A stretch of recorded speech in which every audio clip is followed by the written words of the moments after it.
Vegas Eternal was not a very good team in the Overwatch League. With OR going almost 2 straight years without a single win, they're bound to face some criticism.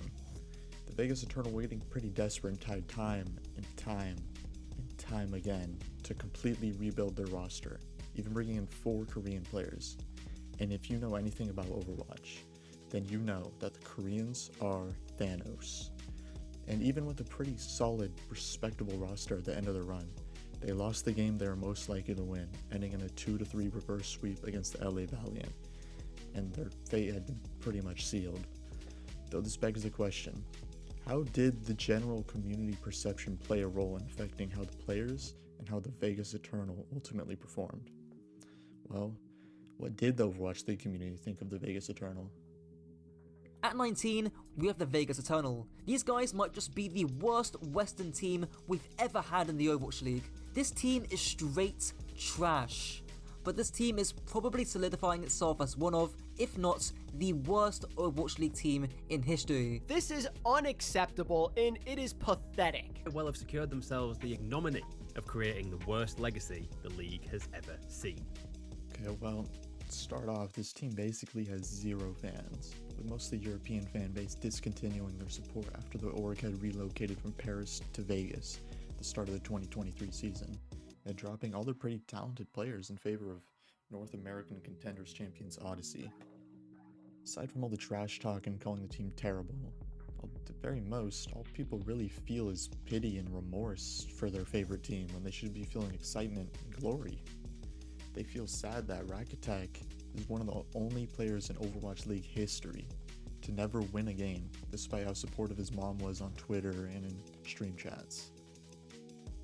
They feel bad for how well Dove played to never receive any love.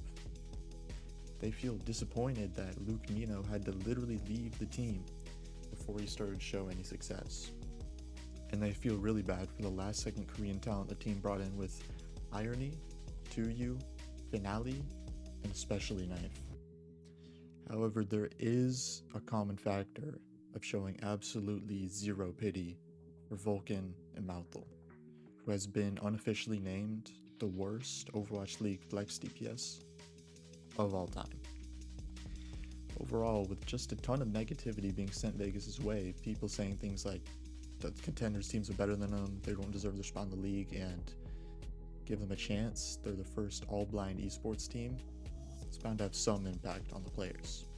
After personally speaking with Rakatak, I found out that while all the fans he had on his Twitch channel kept him going and motivated, the same was not true for his teammates who only had the negative public criticism coming in and basically no positive community to come back to except, well, themselves, his teammates. This was especially true when the squad still had Vulcan and Mouthel signed, and the negativity was at its all-time peak. Rakatak said that he sort of had to act as a beacon of positivity for his team to try to keep their heads up during this pretty difficult time. But Rakatak didn't feel like taking this step up was something that he was forced to do. Instead, he felt that it was something that came naturally to him, because that's just the kind of person that he is. Well, to summarize, this team started out as underdogs both in their level of gameplay and in the amount of support they received, after all previous European fans discontinued theirs.